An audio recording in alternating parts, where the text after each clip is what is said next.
Bismillahirrahmanirrahim. Assalamualaikum warahmatullahi taala wabarakatuh. Alhamdulillah wassalatu wassalamu ala Rasulillah wa ala alihi wa man tabi'ahu wa nasarahu wa walah. Asyhadu an la ilaha illallah wahdahu la syarika lah wa asyhadu anna Muhammadan abduhu wa rasuluh. اللهم صل وسلم على سيدنا ومولانا محمد وعلى آله وصحبه أجمعين. سبحانك لا علم لنا إلا ما علمتنا إنك أنت العليم الحكيم. رب اشرح لي صدري ويسر لي أمري واحلل عقدة من لساني يفقه قولي. اللهم افتح علينا حكمتك وانصر علينا من هزائن رحمتك يا أرحم الراحمين. وقال الله تعالى في القرآن العظيم: أعوذ بالله من الشيطان الرجيم ومن الناس من يقول آمنا بالله واليوم الآخر وما هم بمؤمنين. صدق الله العظيم. وقال رسول الله صلى الله عليه وسلم: من ازداد علما walam yazdad huda lam yazdad minallah illa ba'dan atau kama qala sadaqa Rasulullah sallallahu alaihi wasallam. Min hadhihi al-majlis kiram al-Fatihah. A'udzu billahi minasyaitonir rajim. Bismillahirrahmanirrahim. Alhamdulillahi rabbil alamin arrahmanir rahim maliki yaumiddin. إياك نعبد وإياك نستعين اهدنا الصراط المستقيم صراط الذين أنعمت عليهم غير المغضوب عليهم ولا الضالين آمين. Bismillahirrahmanirrahim. Ma'asyiral muslimin muslimat Allah yang dimuliakan, bakal syurga yang dinantikan, ahli zikir yang dirindukan, tuan-tuan haji, perempuan hajah, tuan-tuan perempuan, saudara-saudara, saudari, abang, kakak, bapa-bapa, ibu-ibu, anak-anak yang dikasihi, yang dirahmati, yang dimuliakan oleh Allah Subhanahu wa taala. Namanya alhamdulillah, kita sama-sama memanjatkan setinggi-tinggi kesyukuran kepada Allah Subhanahu wa taala. Kerana dengan izin dan inayahnya dapat kita bersama lagi dan berkumpul dalam satu majlis namanya Hilaqah Zikr ataupun dalam himpunan majlis ilmu.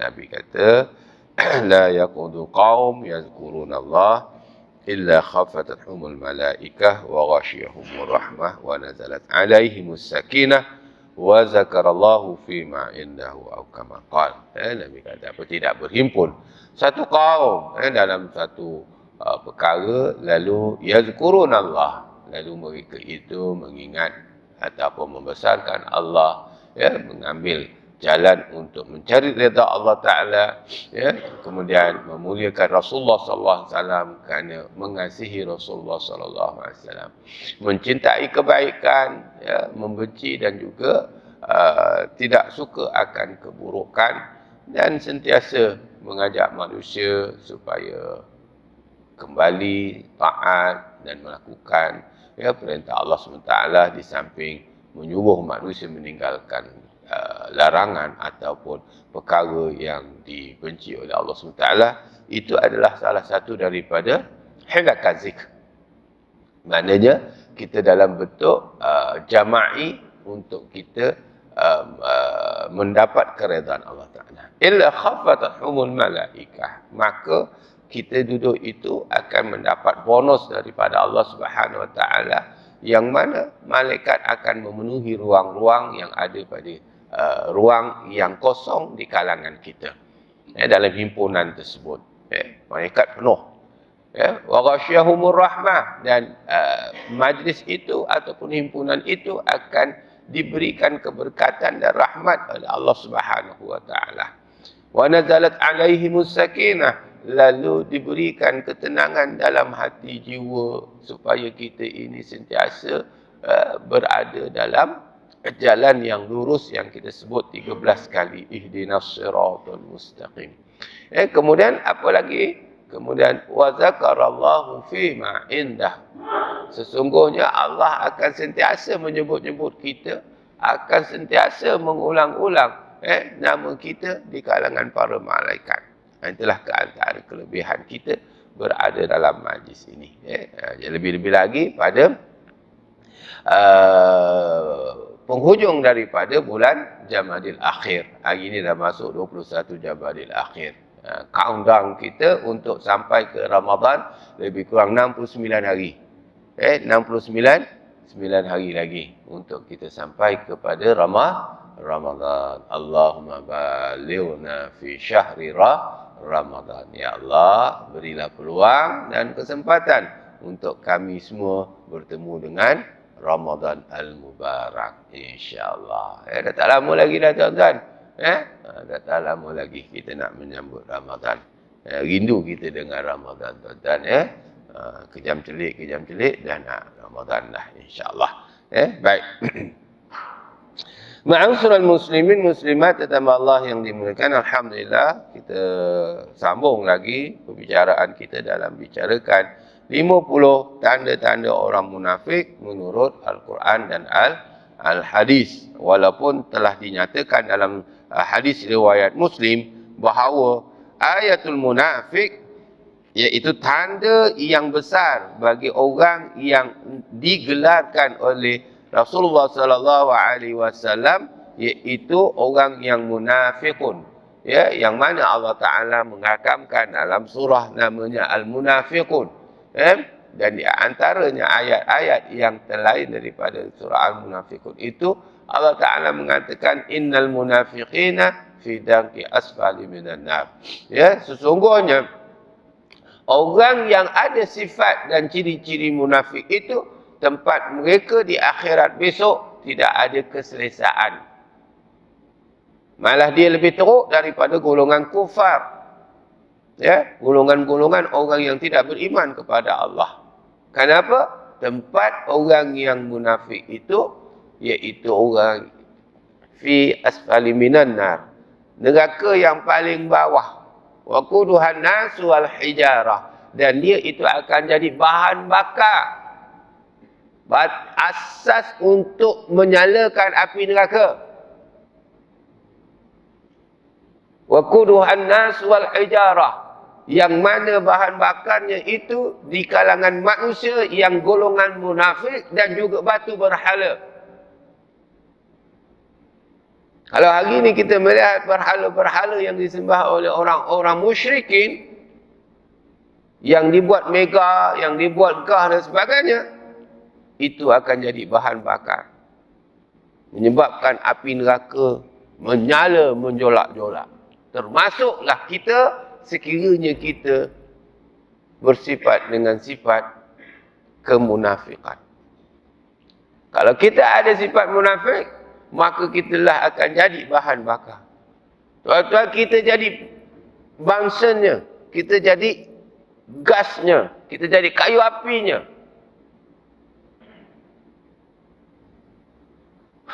Mana mungkin kayu api boleh naik ke atas? Mana mungkin kayu api itu boleh dibuat makanan? Tidak, dia akan memanaskan. Kalau kita masak, tuan-tuan, kalau tak ada api, maka makanan tak masak. Maka kita akan jadi bahan bakar. Yang dibakar lain, yang dibakar lain. Yang dibakar dia habis-habis gentung, habis gitu. Tapi selagi api itu ada, dia akan membakar. Maka orang munafik ini tempatnya tidak ada istimewa. Jadi tak payahlah kita ada sifat munafik. Mungkin dekat dunia kita rasa hebat. Kita boleh menipu. Kita boleh menyamar. Kita boleh berdalih-dalih. Tetapi kita kena ingat, Allah Subhanahu Wa Taala dan para malaikatnya sentiasa memerhati dan mencatat apa juga perbuatan kita. Maka kita faman ya'mal mithqala dzarratin khairan yarah wa man ya'mal mithqala dzarratin syarran yarah. Apabila kita melakukan kebaikan walaupun sebesar zarah, Allah akan melihat dan Allah akan balas.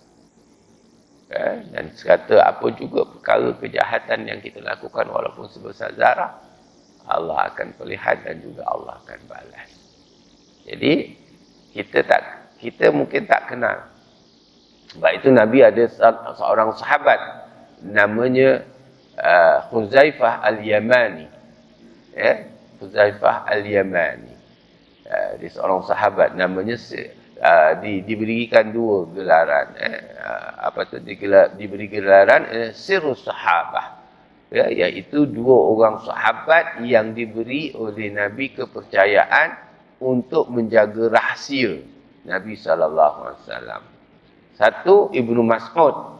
Dia menjaga pentadbiran dan juga berkaitan dengan pentadbiran sepanjang Nabi menjadi pemerintah Madinah. Yang kedua, Huzaifah Al-Yamani.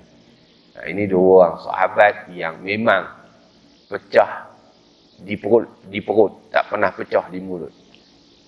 Sebab dia tahu bahawa itu adalah satu amanah.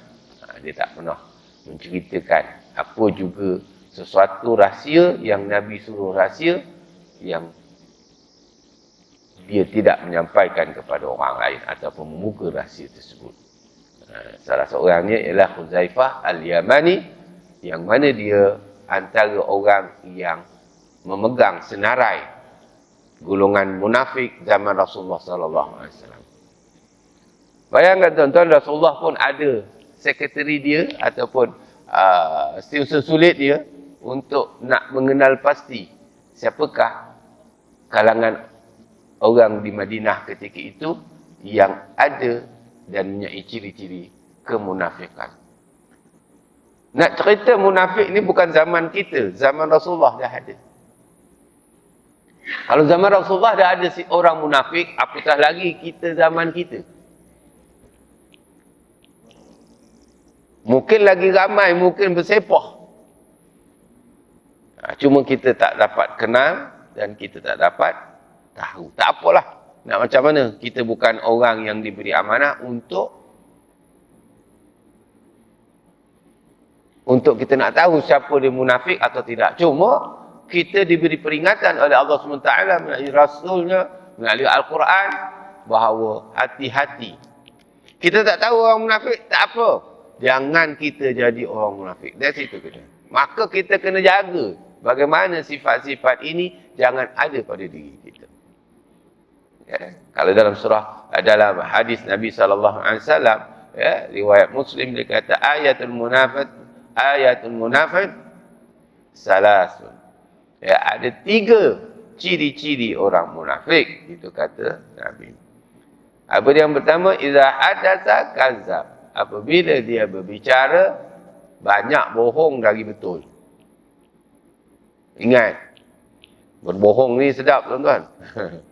Ya, menipu, mengelat, menyeleweng, itu termasuklah tu. Tak cakap benar, menyembunyikan, itu antara kadzab. Wa idza wa'ada akhlaqa. Apabila dia berjanji, dia mungkir. Ini sifat yang jelas. Kalau adanya sikit ke banyak ke, tetap dia termasuk dalam golongan munafik. Dan yang ketiga, wa idza tumina khanat. Apabila diberi amanah, tanggungjawab, dia akan khianat dengan cara penyelewengan, dengan cara tidak melaksanakan tanggungjawab itu dengan sempurna, ataupun mementingkan diri, ataupun dia itu terlibat dengan salah guna kuasa, salah satu daripada tidak amanah. Ya, macam kita lah, mengambil isteri kita, anak-anak kita ini amanah. Maka pastikan kita sebagai suami, ketua keluarga, ar-rijalu qawwamu 'ala nisa, orang lelaki itu ketua kepada golongan wanita, maka kita kena jaga mereka, isteri-isteri kita dan juga anak-anak kita daripada api neraka. Ya ayyuhallazina amanu qu anfusakum wa ahlikum nara. Wahai orang yang beriman, peliharalah diri kamu dan ahli keluarga kamu daripada api neraka. Baik, itu mukadimah kita berkenaan dengan munafik. Jangan kesampingkan sifat kemunafikan itu kepada diri kita. Kita jangan sibuk cari siapa orang munafik. Jangan sibuk. Sebab kita tak boleh kenal. Sebab orang munafik ni licik, tuan-tuan. Sikap-sikap dia sentiasa berubah. Ya? Kadang-kadang begini, kadang begitu. Ketikanya okey, ketikanya. Yang ini yang kita bincang, tanda yang ke-34. Tanda yang 34. Yang ini mungkin kita juga ada. Apa dia? Iaitu bermuka dua. Ataupun mempunyai dua karakter. Atau lebih. Dua karakter pun tak boleh. Lebih lagi teruk. Dalam bahasa Arab dipanggil Zul Wajahain. Dua wajah. Dua karakter. Faham ya? Dua sikap. Khusus dalam tauhid keimanan dan kepercayaan. Dua sikap. Ini yang kita takut. Mungkin kita ada juga. Nak cover lain, bila dengan A, kita cara A. Bila B, kita cara B. Dengan C, kita cara C. Sebab apa?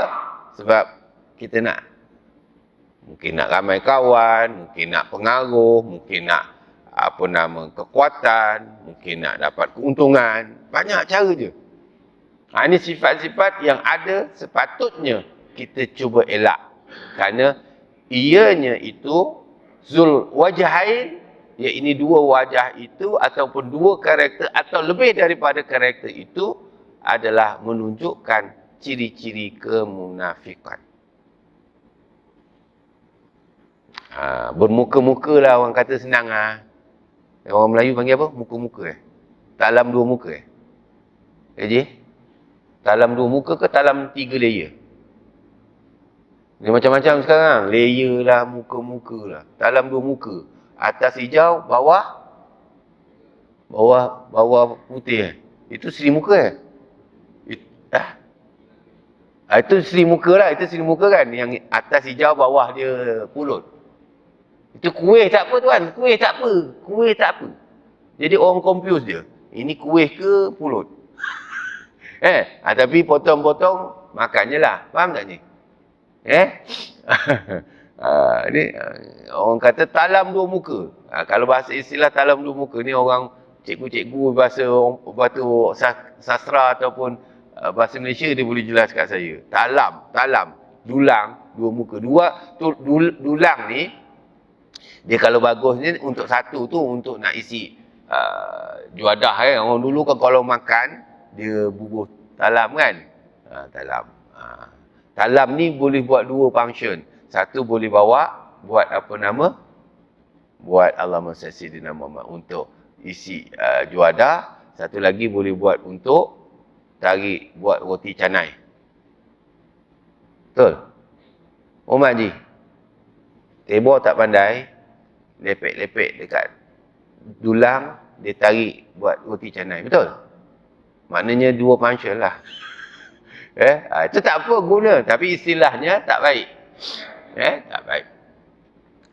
Jadi Zulul Wajahain, maknanya dua wajah, dua karakter yang berbeza. Ini berlaku pada zaman Rasulullah sallallahu alaihi wasallam. Mereka bersama dengan Nabi, mereka memuji Nabi, mereka kata mereka beriman kepada Nabi, apa yang diajarkan oleh Nabi. Maknanya ini karakter yang jelas. Kerana mereka takut ketika itu umat Islam telah ada kekuatan dengan menghadapi peperangan yang banyak kali menang. Dan orang-orang musyrikin, kafir ketika itu dah rasa bimbang. Dah ada gusyar. Mengatakan bahawa kekuatan mereka ini tak seperti dulu. Zaman-zaman seketika, Islam belum berkembang hebat selepas pembukaan kota Madinah. Selepas Madinah dibangun, selepas Nabi hijrah dari Mekah, mereka nampak kekuatan itu ada. Dan orang Yahudi juga mengambil karakter munafik ini untuk dia selesa berada di bawah pentadbiran Nabi SAW, kerana orang Yahudi ketika itu karakternya ialah kehidupan mereka dengan berniaga. Jadi mereka terpaksalah buat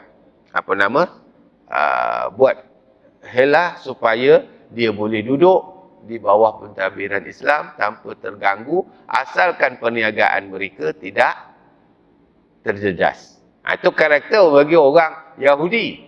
Sebab itu orang Yahudi ni tuan-tuan, dia memang menunggu Nabi yang terakhir. Sebab dalam kitab Taurat, mereka dalam Taurat itu ada menyatakan seorang Nabi yang bernama Ahmad.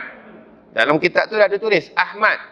Maknanya zaman dahulu tak ada seorang pun yang bernama Ahmad atau Muhammad. Semuanya Abdu. Ya. Abu. Ahmad tak ada. Memang tak ada pun orang Arab yang sebelum kelahiran Nabi bernama dengan nama Ahmad. Jadi bila Nabi diberikan nama Muhammad, maka orang Yahudi menunggu akan kehadiran Nabi yang bernama Ahmad, Nabi terakhir. Dalam Taurat ada. Mereka duduk di Madinah. Sebab tu di Madinah, tuan-tuan, sebelum Nabi berhijrah, Madinah itu dimonopolikan oleh orang Yahudi dalam urusan perniagaan. Mereka memang hebat dalam perniagaan. Sebab itu, sistem perniagaan itu Allah Ta'ala selepas datangnya Islam, maka diubah sistem kapitalis. Macam sistem kapitalis, sistem perniagaan ni yang dimonopolikan oleh orang-orang kufar. Kapitalis ni dia jual dengan memeras orang ramai. Tak nak, kau kena beli. Itu adalah penyorokan, orang panggil apa? Anti sorok sorok, dia monopoli niaga. Dia monopoli. Zaman dululah. Maka Islam mengajar perkara itu tidak boleh dibenarkan. Menyuruh. Contohlah macam kita keperluan. Minyak dulu, Contoh minyak kan. Minyak ni keperluan harian. Minyak, tepung, gula. Ni perkara harian. Dia tak boleh disekat ataupun disorok. Kata orang sorok apa benda? Dia buat stok Stok. Sehingga kan orang akan membeli dengan harga yang tinggi. Kerana keperluan. Ini sistem kapitalis lah. Islam tidak benar kan.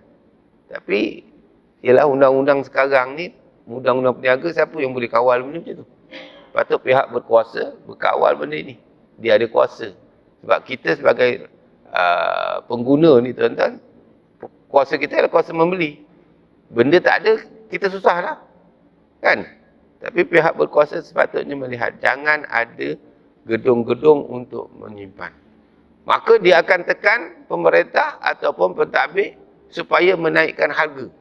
Kerana permintaan yang agak tinggi itu disimpan tu. Bila pemerintah kata harga naik, banyak pula keluar. Ini di antara sistem kapitalis.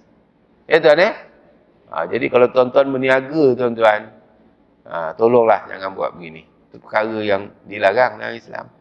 Sebab itu ada ayat khas untuk orang yang berniaga. Wailul lil mutaffifin. Celakalah orang yang mengurangi timbangan ataupun orang yang menipu dalam perniagaan. Baik, kita nak cerita. Jadi orang Yahudi tadi, tuan-tuan, dia memang menanti tentang Nabi dan dia beriman dengan Nabi-Nabi. Orang Yahudi ni yang pegang pada Taurat. Tapi bila dia melihat bahawa Nabi, apabila dikatakan Nabi akan datang, dia sambut masa kehadiran Nabi dari Mekah ke Madinah. Tapi cuma dia ada sifat dalam hati orang Yahudi itu, dia tidak menerima orang Arab. Orang Arab sebagai pentadbir ataupun pemerintah atau ketua. Itu saja. Dari segi lain dia beriman. Apabila datangnya Nabi, orang kata itulah Nabi Muhammad, Nabi yang terakhir. Dia tengok, oh Nabi Muhammad. Bukan dia tak percaya, dia percaya. Tapi boleh kerana Nabi Muhammad itu keturunan Arab, itu yang dia tak terima. Apa dia kata? Akhirlah aku dah nampak dah Nabi terakhir, tapi aku tak terima. Aku tetap beriman dengan Taurat dan aku terpaksalah hidup untuk selamatkan perniagaan. Dia kena patuh dengan apa yang diaturkan oleh Nabi. Tapi dalam hati mereka tidak sekali-kali menerima apa yang diajar oleh Nabi SAW. Itu karakter orang Yahudi. Begitu juga dengan orang-orang musyrikin. Mereka beriman kepada Nabi bukan kerana nak beriman sangat, tapi takut dia diancam ataupun mendapat kepayahan ataupun kesusahan dengan sistem yang dilakukan oleh orang Islam. Hari ini tuan-tuan, apabila ada ciri-ciri untuk nak mempertahankan Islam, sekejap lagi adalah keluar kenyataan-kenyataan yang tak berapa nak nyokong. Ini hati-hati tuan-tuan. Tengok dalam WhatsApp, kita tengok dalam Instagram, ya. Kamu tak setuju, itu tak ada masalah. Tak setuju, itu sifat kita. Itu memang diberikan kebebasan untuk setuju atau tidak. Tetapi jangan kamu membantah. Tak setuju, diam. Jangan kamu buat olahan. Jangan kita mengeluarkan kenyataan. Ya? Kenyataan-kenyataan yang seolah-olah orang Islam ini tak bagus. Ciri Islam itu tidak menguntungkan. Seolah-olah Islam ini membebankan. Inilah antara perkara yang amat dibenci oleh Nabi dan Rasul. Allah benci, Nabi benci. Baik itu namanya Zul Wajahain. Kenapa? Nabi SAW ada menjelaskan, ya, antara dia kata ciri-ciri ataupun Nabi kata apa, seburuk-buruk manusia ataupun sejelek-jelek, sekeji-keji manusia yang ada sifat Zul Wajahain ataupun bermuka dua. Ini Nabi jelaskan dalam hadisnya, inna syarran nas zul wajahain allazi ya'ti haula'i biwajhi wa haula'i biwajhi, atau kama qala sadaqa Rasulullah sallallahu alaihi wasallam, rawahu muttafaqun alaihi Bukhari wal Muslim. Apa kata Nabi dalam hadis ini? Seburuk-buruk manusia adalah orang yang mempunyai dua karakter, dua wajah. Iaitu orang yang ketika di tengah kelompok orang yang beriman, dia nampak macam beriman. Dan apabila dia berjumpa dengan orang yang bukan beriman, dia pun macam orang tak beriman. InsyaAllah tuan-tuan. Hak ni kena faham. Ada orang nak jaga sahabat, nak jaga hubungan, kawan. Contoh. Kita ni sama-sama kaki mancing. Faham tak ni? Kaki mancing semua tengok saya. Contoh, kaki mancing. Faham? Kita sama mancing. Minat, hobi. Salah ke mancing? Mancing salah ke tidak? Tak salah, mancing lah. Berilah joran apa pergi ke pusat memancing kan. Kolam mancing. Betul tak, Ji? Oh, Ji, betul tak? Kolam mancing kan pergi. Okeylah sama-sama. Maka di situ ada betting. Tahu betting? Oh, Ji. Tahu betting? Hari ni aku nak cabar kau. Kau boleh naik siakap hari ni, aku belanja kau. Faham tak? Ni badi, tahu badi? Kawan mancing. Faham tak, Ji? Dia pun ajak perkara yang baik tak baik tadi ni? Dia cabar ni, kau kalau naik siakap 5 kilo, 3 hari 3 malam aku belanja kau. Faham tak? Tapi kalau kau tak dapat, aku dapat, kau pula belanja aku 3 hari 3 malam. Contoh, faham tak? Faham tak sini? Faham Setuju tak kita? Kita setuju tak? Setuju. Itulah dia. Contoh. Benda itu, benda haram ke benda halal? Tu yang betting tu. Haram. Kita nak cakap tak boleh, takut putus kawan, kaki mancing hilang. Faham tak Ji? Ni nak ingat ni, pasal ramai orang buat begini ni. Dia nak jaga hubungan akrab kawan dia daripada kemurkaan Allah Ta'ala. Dia sanggup langgar kemurkaan Allah kerana nak jaga benda ni. Sepatutnya kita dah tahu ni benda ni haram, betul tak? Kata, tak payahlah. Dapat-dapatlah, tak dapat sudahlah. Apalah, tak best lah, tak thrill lah. Kawan pula cocok lagi. Faham tak, Cik? Kita pun, tak apa lah. Faham tak, Cik? Ikan siakap pun balik, bagi orang rumah makan. Orang rumah kata, bang, mana dapat mancing lah tadi? Kita mancing lah, dapat 5 kilo. Masak lah. Dia menang. Kan? Nampak? Ikan tu jadi apa? Ikan tu jadi ikan siakap 3 rasa. Tetap sama. Sama 3 rasa. Faham tak, Ji? Oh, Ji? Siakap 3 rasa tetap sama. 5 kilo tadi. Tapi ikan itu dah jadi haram. Dan kita pula dengan sikap tadi membenarkan karakter kawan kita yang mengajak untuk keburukan, yang mengajak kepada maksiat, kita pula support, kita termasuk orang munafik. Nampak? 2 perkara dah dapat.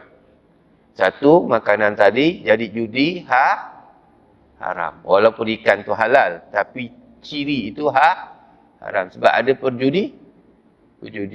Yang kedua, kita ada sifat dua sifat. Kita mengaku tak? La ilaha illallah Muhammad Rasulullah.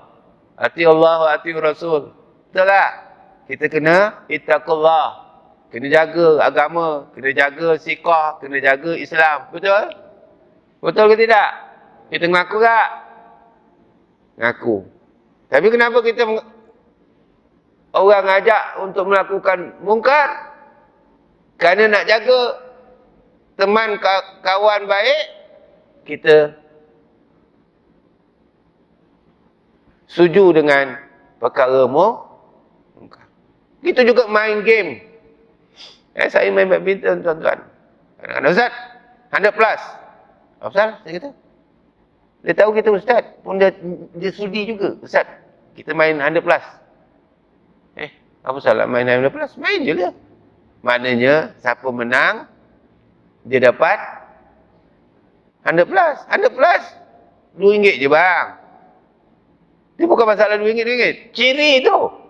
Ada taruhan. Judi tak judi? Tak payahlah. Tak payah, tak best lah Ustaz. Tak best. Tak best sudah lah. Tak nak main dengan Ustaz lah. Sebab tak boleh betting.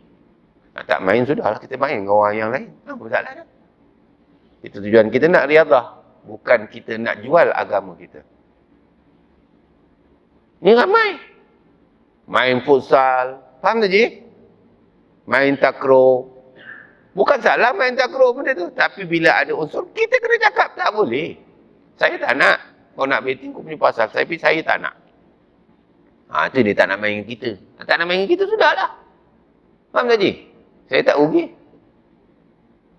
Ada orang kata, tak syok main dengan Ustaz tak syok dia kata. Tak ada lawan lawan je lah. Kita dah umur, apa nak gaduh. Menang kalah, biasa je.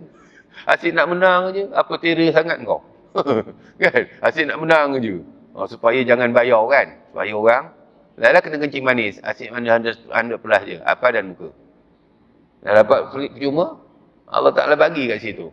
Rasalah kan, contoh. Ini kadang-kadang kita tak faham, tuan-tuan. Sebab itu kalau kita duduk dalam kelompok, walaupun kelompok itu kelompok maksiat, kalau kita kata duduk situ, harap-harap maksiat itu terbatal dengan sebab kita. Jangan, walaupun kita berkelompok maksiat, kita pun jadi buat maksiat. Ini yang kita kena jaga. Ini muka dua jangan rupa ini. Kalau kita rasa tak boleh tahan dalam kumpulan tu, kita kena keluar, beredar.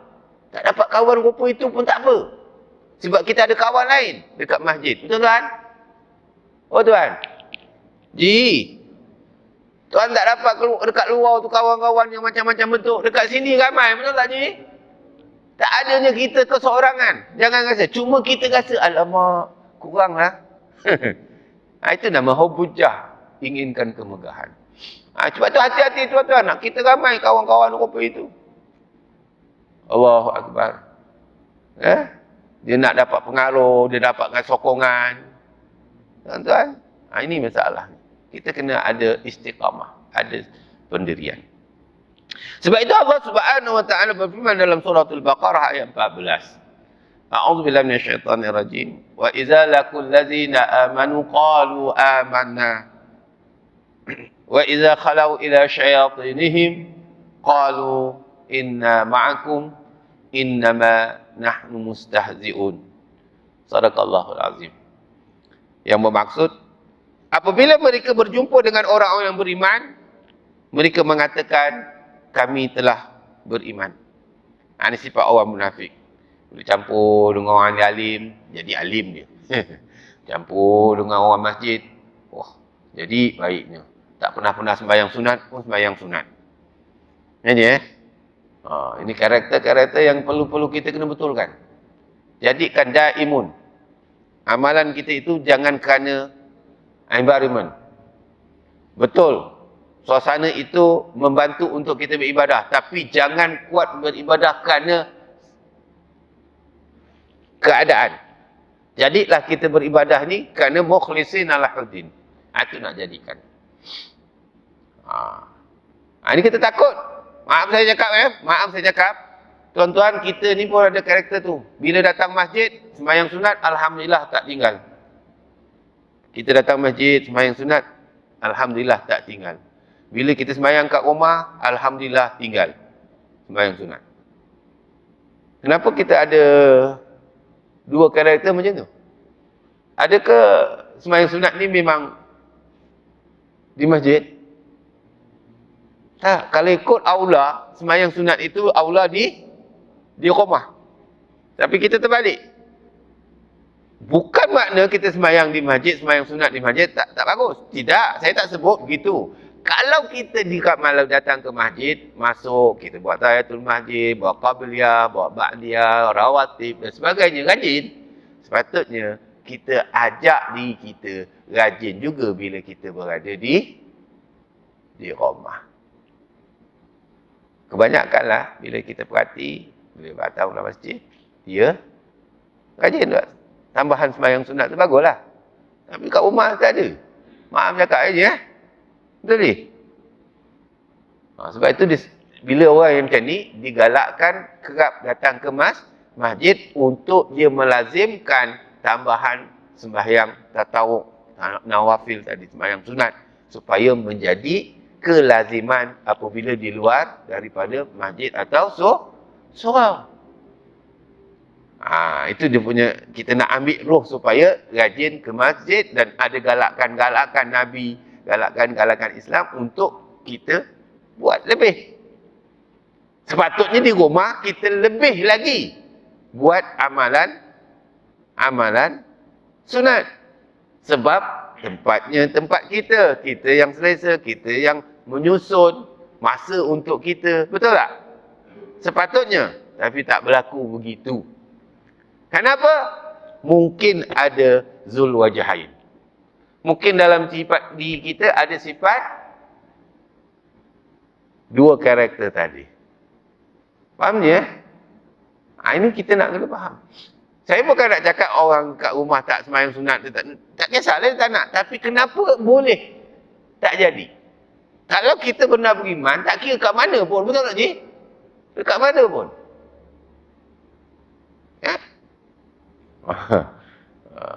Masya Allah tuan-tuan. Ini yang kita takut. Sebab itu kata apa? Qalu amanah. Bila dia bertemu dengan orang beriman, dia kata dia beriman.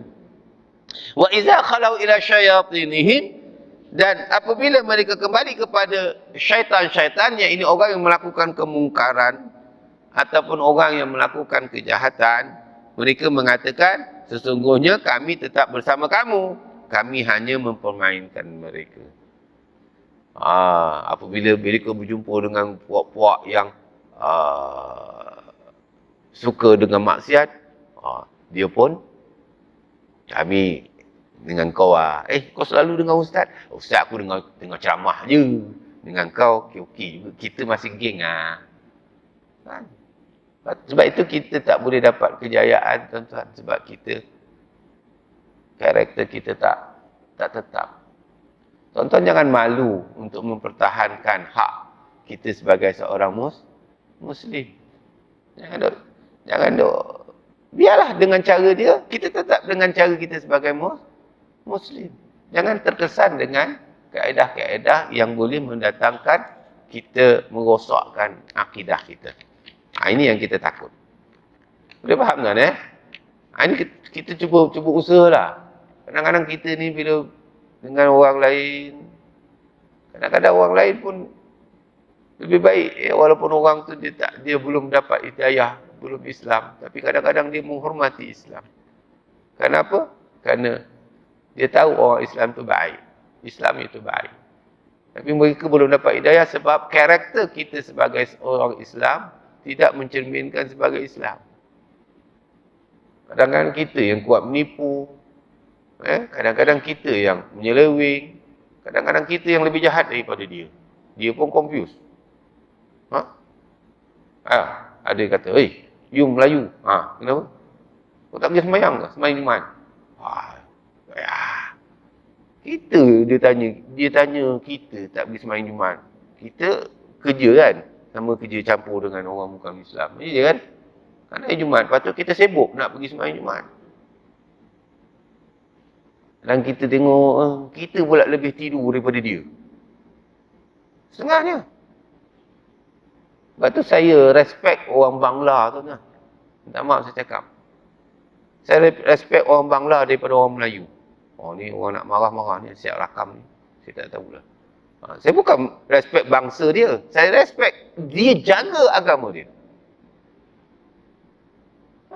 Dia sanggup potong gaji untuk semayang Jumaat. Potong gaji. Sebab dia punya berehat dia satu jam. Kita kan semayang Jumaat sampai pukul 2 kan. Dia kena tambah lagi 1 jam untuk rehat kerja dia tu, kena potong gaji. Jalan kaki tuan-tuan, jalan kaki. Kalau duduk dalam kebun tu, dia keluar jalan kaki. Untuk nak buat semayang Jumaat. Kita semayang Jumaat, masjid sebelah ada motor tak potong gaji. Tapi tak pergi. Macam mana kita nak rasa respect dengan orang kita? Maaf saya cakap, bukan semua Bukan semua. Kita nasihat. Semayang belum 3 kali, baru 2 kali. Pandai pula dia lagi. Lagi cerdik pula dia. Dia kalau 3 kali, baru jatuh. Baru jatuh hukum dia kata, baru 2 kali. Yang hari yang 2 minggu dia tak pergi, hari yang ketiga, baru dia kelang kabut nak pergi. Sebab nanti hari yang ketiga, baru jelas. Pandai pula. Allahu Akbar, subhanallah. Ini di antara yang patut kita kena perhati. Tuan-tuan, tunjukkan kita kena ada integriti kita sebagai seorang Muslim, seorang mukmin. Walaupun tidak dapat keuntungan dunia, tak apa. Asalkan kita dapat keuntungan akhirat. Sebab itu Nabi SAW mengatakan dalam riwayat Bukhari, dia kata, yajiduna minasyarri ibadillah yaumal qiyamah zal wajhain allazi ya'ti haula'i bihadisin wa haula'i la'i bihadisin. Atau kama qala, kamu akan menjumpai di antara hamba-hamba Allah pada hari kiamat kelak orang yang bermuka dua, yang mendatangi mereka itu suatu perbicaraan dan mereka itu dengan satu perbicaraan lain. Ya, maknanya besok di akhirat tuan-tuan kita akan kenal bagaimana orang yang dia kata wajhain, dua wajah ini, yang mana dia akan bercakap dalam keadaan dua keadaan. Satu bicaranya yang baik, satu bicaranya yang tidak baik. Kita akan diperlihatkan oleh Allah Ta'ala dengan wajah yang demikian. Kita kalau boleh satu perkataan. Kalau kita ini beriman, cara dengan beriman. Jangan kita rasa kata orang tu rugi, Ustaz. Kita kena campur semua. Campur semua bagus. Kita kena bercampur dengan Muslim dan Muslim, orang yang tak ada agama. Tapi tunjukkan identiti kita sebagai orang Islam. Cuma nak tunjuk orang Islam ni kahwin, itu pun nikah aja. Yang lain semua tak nampak macam Islam. Payah juga je kan. Kadang kita cakap pun marah dia orang. Kan? Kadang-kadang bila kahwin pun nyanyi orang banyak daripada mengikut sunnah. Kan? Bila kita betulkan, alah sekali umur sekali ya Ustaz. Sekali semua hidup sekali semua hidup. Je yang tu dipertahan sekali semua hidup. Ya tak? Kadang kita cakap nanti ada orang yang sensitif. Saya tak nak cakap lah, marah nanti orang. Kan? Masalah ni semua. Ini antara perkara lah. Saya banyak kali orang minta untuk jadi orang tengah dalam perbincangan pertunangan. Selalu.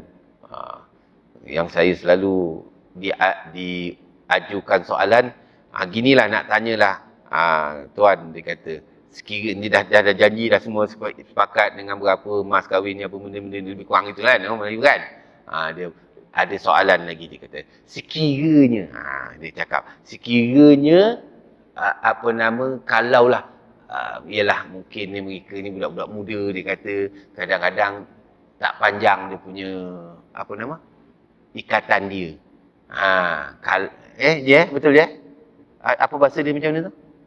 Maknanya kalau mesti kata kita dah hari ni kita buat perjanjian ikatan pertunangan, sekali tak jadilah. Nak ditentukan tarikh tak jadi. Mana putus tunang aja. Betul dia? Betul dia? Putus tunang maka dia akan ditanya, macam mana tu? Kalau orang perempuan yang putuskan macam mana, kalau orang lelaki putuskan macam mana? Betul tak je? Ada tak orang kita bila buat dalam MOU tadi tu, dia ada buat begitu. Betul tak? Maka dia akan keluar perkataan, kalau orang laki-laki putus, kira hangus. Betul tak? Betul tak? Hangus maknanya kalau orang laki-laki yang menyebabkan datang untuk buat putus, laki-laki yang tolak, maka apa yang dibagi dikira hangus. Betul? Kalau saya salah tolong betulkan Ini yang selalu deal dalam benda ni. Dan kalau perempuan punya pihak perempuan yang membatalkan pertunangan ini, kena double. Betul? Betul tak je? Pernah dengar ke ataupun saya reka ni? Tak ceritalah. Kalau sekarang tak ada, alhamdulillah lah, baguslah. Maknanya dah betulkan lah. Dulu dia. Betul kalau ada berlaku gini, nak setuju ke tak setuju? Kalau lah macam kata ada lagi lah. Nak setuju tak setuju? Ini perjanjian apa namanya ni? Kalau lelaki putus, hangus. Kalau perempuan putus, double. Ini perjanjian apa ni namanya? Tapi setuju. Ada kelompok setuju. Patut macam imam kata. Okey, tak payah ada janji ni. Habis cerita. Kalau tak jadi, sudah. Bukan jodoh dia. Kalau apa perlu pulang. Kalau nak kata halal, halal. Tak ada hangus, tak ada, dah. Double. Sebab ini perjanjian yang tak adil. Bila tak adil, dia bukan Islam. Jadi kita ni, jangan bawa karakter ni. Alhamdulillah, saya dengar imam kata, dah tak ada dah. Alhamdulillah, tak ada. Jangan diadakan lagi. Kerana nak jaga adat. tinggalkan. Benda ini tak baik. Ini menganiaya orang. Faham tak, Cik? Saya selalu dia ni macam mana? Tak payahlah sebut benda ni, tak payah. Kalau dia tak nak, kita pulang apa yang patut. Kalau nak pulang, kalau tak nak pulang, kira halal. Habis cerita. Jangan duk jadikan suatu ikatan yang menyebabkan kezaliman kepada orang lain. Ini kena cerita. Islam bukan apa itu. Boleh faham tak, Cik? Ini ialah yang dah buat, yang dah berlaku tu cerita lain lah. Yang akan datang ni. Tak payah. Bila ada sesuatu unsur yang bercanggah dengan Islam, tolong jangan kita timbulkan balik. Padamkan. Habis cerita. Kita betulkan dengan cara yang lebih baik. Itu contohlah saya nak beritahu. Sebab kita tak nak. Kita termasuk orang yang zul wajhain. Maknanya dua wajah yang kita cakap Islam tapi tak cara Islam. Ini yang kita tak nak. Kita takut kita termasuk dalam orang golongan munafik. Itu contohlah. Tuan-tuan saya nak beritahu. Tapi alhamdulillah kalau saya dengar ada ciri-ciri perkara itu telah dihapuskan perjanjian kopi itu, syukur kita dah. Saya buat lama dulu daripada zaman-zaman saya kerja dulu. Memang kerjanya untuk minangkan orang je. Bila disebut benda tu saya kata tak payahlah, tak payah. Dia tengok-tengok je muka kita. Yang tukang wakil tu yang kadang-kadang lebih-lebih tu. Tuan rumah tak tahu yang tukang wakil. Kita kata tak payahlah kita buat perjanjian ni. Tak payah. Susah. Dia kata susah pula. Dulu-dulu lah tahun-tahun 90-an. Tu jangan. Kita masa tu kalau kita buat itu, dia rasa macam tapi tak kisahlah kita. Alhamdulillah. Alhamdulillah nikah dia sampai dah beranak cucu dah pun. Tak apalah. Kita nak mereka biar betulkan. Banyak benda yang sepatutnya benda-benda yang tidak sepatut ada dalam adat-adat istiadat kita ni, cuba kita tinggalkan kalau dia bercanggah dengan agama. Jangan kita bertahan. Jangan jadi macam ni. Kerana adat terpaksalah belakangkan Islam. Tidak. Kena jangan. Adat kita raih. Selagi mana dia tak bercanggah dengan Islam, kita teruskan. Asalkan dia mendapatkan bahawa Islam ini lebih baik daripada adat. Jangan adat lebih baik daripada Islam. Sebab kita tak nak jadi begitu. Walaupun kita berpegang pada adat. Silakan. Saya tak marah orang yang berpegang pada adat. Tapi kena jaga. Kalau dia merosakkan akidah, dia merosakkan identiti sebagai seorang Muslim, maka kita kena pertahan Islam daripada sesuatu yang membelakangkan Islam. Walaupun ianya sangat-sangat diperlukan dalam masyarakat. Tapi kita boleh perbaiki. Boleh tuan Zaman jahilah, mereka mempunyai tradisi-tradisi yang lebih ketat. Sebab itu mereka banyak menolak Islam kerana banyak perkara Islam selepas Islam melarang perkara-perkara yang menjadi tradisi mereka. Dan bila mereka tak buat tradisi itu, seolah-olah tamparan memalukan keturunan mereka. Sebab itu mereka susah, lambat. Sebab itu 13 tahun Nabi berdakwah untuk akhlak, untuk akidah. Nak bagi faham tentang akidah. Lepas 13 tahun barulah turun ayat untuk puasa, untuk solat dan sebagainya. Sebelum itu belum ada arahan untuk mengaji. Sebab nak mantapkan akidah. Kita hari ini jangan cakap akidah lah, banyak cair lah. Kadang-kadang main mancing pun kita tergelincang, main sukan pun tergelincang, ada je. Jadi tolonglah benda-benda seperti ini yang bercanggah dengan agama, yang bercanggah dengan akidah, janganlah kita berpaling daripada ketetapan kita dalam akidah dan Islamiah. Sebab itu kita baca, ya muqallibal qulub, sabit qulubana ala dinik wa ala ta'atik. Wahai Tuhan yang membolak-bolakkan hati, sabit qulubana, tetapkanlah hati kami dalam agama kami. Wa ala ta'atik, dan dalam melaksanakan ketaatan. Jangan tinggal doa itu. Apa dia? Ya muqallibal qulub, sabit qulubana ala dinik wa ala ta'atik. InsyaAllah. Okey, jadi sekadar itulah untuk pagi ini. InsyaAllah kita jumpa lagi pada masa akan datang. Mohon maaf daripada saya. Moga-moga kita berada dari platform yang benar. Kita sebut 17 kali ihdinas siratal mustaqim. Moga-moga kita tetap dalam pendirian kita. Biarlah orang nak kata apa kuno ke kolot ke apa benda, itu nombor dua. Yang Ustaz, kita tidak dikolotkan oleh Allah Subhanahu Wa Taala di akhirat nanti. Insya-Allah. Mohon maaf daripada saya. Ini sebagai contoh tadi tuan-tuan, kita boleh sama-sama berfikir, boleh sama-sama berbincang, boleh sama-sama kita menegur antara satu sama lain agar kita sentiasa berada dalam keredaan Allah Subhanahu Wa Taala. Insyaallah jumpa lagi. Aku qouli hadza nastaghfirullahalazim li wa lakum wa lisal muslimin wal muslimat wal mu'minina wal mu'minat bi rahmatika ya arhamar rahimin. Bismillahirrahmanirrahim. Alhamdulillahirabbil alamin. والصلاة والسلام على أشرف الأنبياء والمرسلين وعلى آله وصحبه أجمعين. رضينا بالله ربا وبالإسلام دينا وبمحمد صلى الله عليه وسلم نبيا ورسولا. اللهم وفقنا في الدين وعلمنا بالتأويل يا أرحم الراحمين. والحمد لله رب العالمين. Akhir dengan tasbih kafarah dan suratul Asr. Subhanakallah wa bihamdih. Asyhadu an la ilaha illa anta. أستغفرك وأتوب إليك. بسم الله الرحمن الرحيم.